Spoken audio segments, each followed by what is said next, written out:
खारपुरे प्रशालेत लक्ष्मी मोरे या लगबगीनं पायऱ्या चढत होत्या। 10वीच्या पेपरचा अभ्यास चांगला झाल्याचा विचार करत त्या परीक्षा खोलीत जाऊन बसल्या। मोरे यांना 3 मुलं आहेत। मुलगा मयूर BCA शिकलाय, मोठ्या मुलीनं BCom केलंय, तर धाकटी मुलगी आता इलेक्ट्रॉनिक्स मध्ये डिप्लोमा करते। मात्र आता आपली आई देखील शिकतीये याचं कौतुक आणि अभिमानही या मुलांना वाटतोय।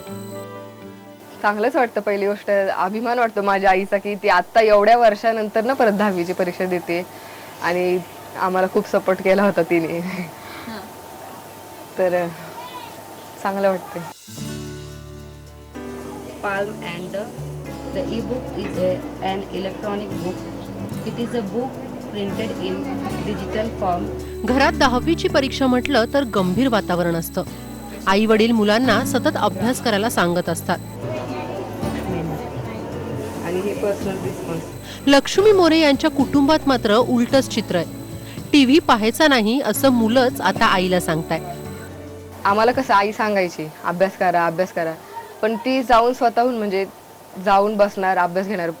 लहान बहीण माझी ती शिकवते, पूजा ये ना ग, ती टीव्ही बघत असली, तू ये मला सांग, गणित शिकव, मला हे करायचंय, मला ते करायचंय। म्हणजे रोज न चुकता रोज कंटिन्युअसली अभ्यास करत होती ती। रोज कष्ट केले तरच घरात चूल पेटणार अशा परिस्थितीत लक्ष्मी मोरे पतीची साथ देत समर्थपणे कुटुंब सांभाळतात।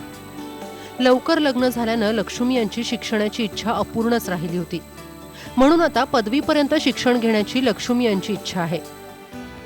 मला असं वाटतं की आधी खरंच आपण खूप आधी केलं पाहिजे, आणि आता हे केलंय ना तर पूर्ण करायचं, मध्येच सोडायचं नाही। 10वी मध्ये थांबणार नाही आता मी। मला खात्री आहे यावर्षी पास तर नक्कीच होणार आहे। पुढे डायरेक्ट पुढच्या वर्षी 12वी आणि त्याच्यानंतर मला पूर्ण करणार आहे, पदवीपर्यंत शिक्षण पूर्ण करणार आहे।